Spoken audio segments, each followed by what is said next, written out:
Hello everyone, this is Marcin from Corona team. This time I would like to show you some example uses of 3ds Max hair and fur modifier with Corona. So the first thing I will show you is some general example of how things work, and later we will move to some practical example which will be a carpet. So I will open my simple scene now. Okay, as you can see, it's just a simple sphere with hair and fur modifier, and it also has UVW mapping applied, and this will be useful later. So let's see what happens if we render this out. Okay, the first and most important thing is that it works. Great. So in this example I have some basic gray material applied, and you can see that the strands render, everything you change in the settings is updated in real time in Corona's interactive preview. Okay, let's revert this. So we can change different, I don't know, clamping parameters or some other stuff, and it just works. There is one problem. Maybe it's not a problem. It's the way Corona handles hair and fur modifier. The material which you are using on the base object is also used on the hair objects. So the material parameters from the modifier are completely ignored. If we change anything here, it doesn't have any effect on the rendered output. Okay, so if I apply some simple hair material to the base object, you can see that it's also applied to the hair. This time I used a material with some translucency, so that light is shining through the hair, making this nice kind of see-through effect. Okay, now if we apply a procedural map, you can see that it also works. So this can be actually perceived as advantage that the base object material is used, because this allows you to easily texture the hair mesh. Okay, this is badly mapped, so let's just disable the UVW mapping, and I will also disable hair and fur so that you can see the original material. Okay, and once I enable it, you can see that basically the hair strands which are growing from the purple areas have the same color, and the ones which are growing on the green ones are also green. So basically it takes the color from the base mesh and applies it to the strands. Okay, now let's see how it performs with bitmaps. And let's enable UV mapping this time. Okay, cool. You can see that it also works.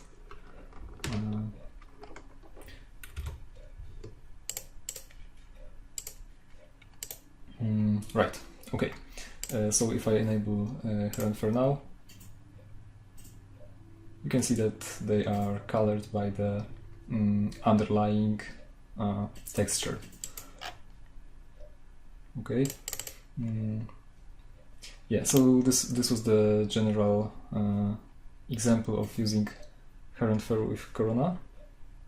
Now you might be wondering how to assign different materials to the base mesh and to the hair.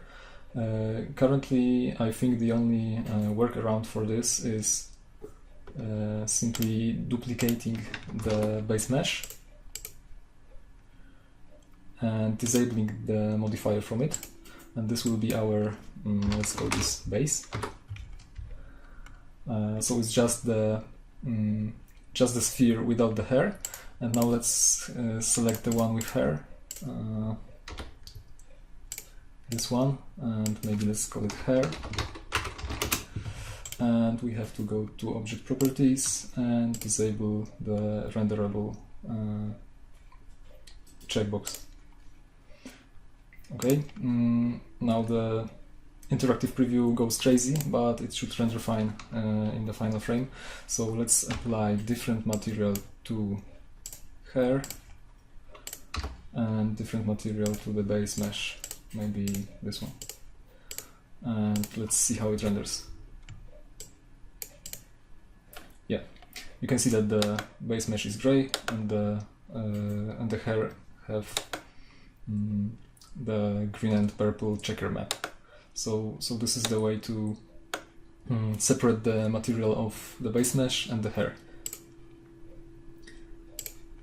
Okay, so this was a kind of trick which can be used to separate the materials. And now let's begin with the more practical example, which is a carpet. So this is the one. You can see this is just a really simple setup. I added some lights and one camera and some floor plane. Okay, so now if I maybe I will reduce the number of hair so that it renders faster. Now if I apply the simple gray material, I will also go down with resolution. Okay.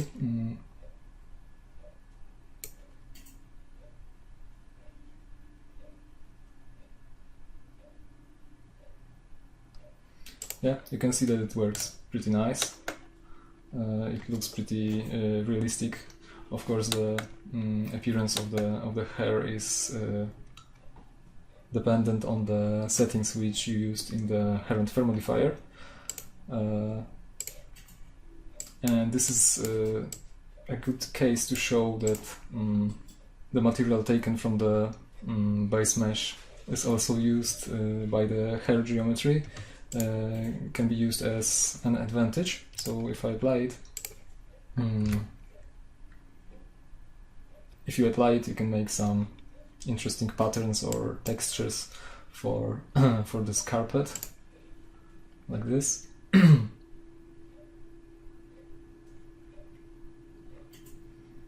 And also you can use custom textures. So let's use this one, and I'm also using a kind of border object here, so I will also select it and apply the same material. Okay.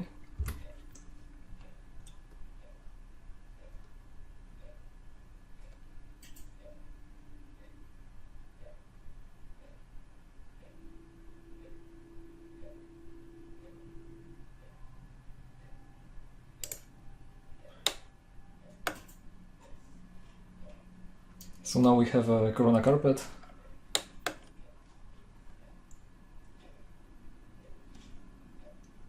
And I have also prepared a slightly different version of this carpet. So I just increased hair length or scale, and you can see that despite the fact that the hair are pretty long, they are still maintaining the texture taken from the color taken from the base mesh. So yeah, I think it looks pretty good. This is the default one. Yeah, so that's basically all. You can also use this technique for pillows or blankets or towels and stuff like that, and I think it's pretty useful. And I don't remember seeing many examples of using hair and fur in our gallery or on the forums, so I hope that maybe this will be something new for you and that you will make use of it. So thanks for watching and see you next time.